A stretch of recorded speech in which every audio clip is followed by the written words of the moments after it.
साथीहरू एकपटक यो तस्बिर हेर्नुहोस् त। बाटोमा मकै सुकाएर यसरी पासो थापिएको छ। अझै पनि नेपाली जनता कति भेडा छन् भन्ने कुरा यहीँबाट स्पष्ट हुन्छ। 21औं शताब्दीमा ढुङ्गे युगमा छन् हाम्रा नेपाली दाजुभाइहरू।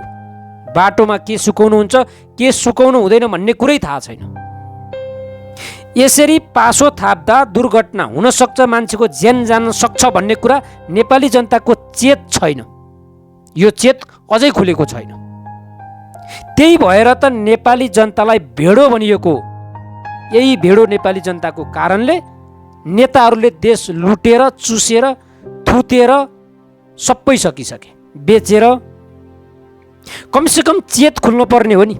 बाटोमा मकै सुकाउनु हुँदैन, कोदो सुकाउनु हुँदैन, पराल सुकाउनु हुँदैन, गहुँ सुकाउनु हुँदैन, अथवा जुनसुकै चिज पनि बाटोमा राख्नु हुँदैन, बाटो अवरुद्ध गर्नु हुँदैन।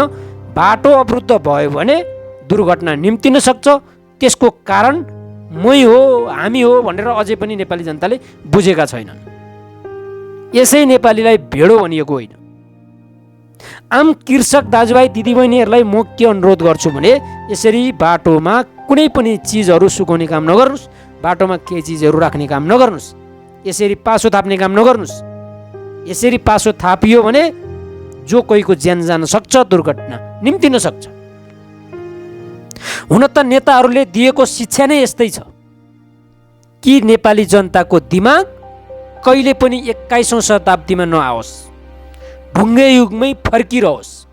कि हामीले देश लुटेर हामीले नेपाली जनतालाई छक्काएर भुलाएर, देख्नुभयो नि, दिनको 50 लाख कमाउन पाइरहँ। दुःख गर्छन् जनता, मस्ती गर्छन् नेता।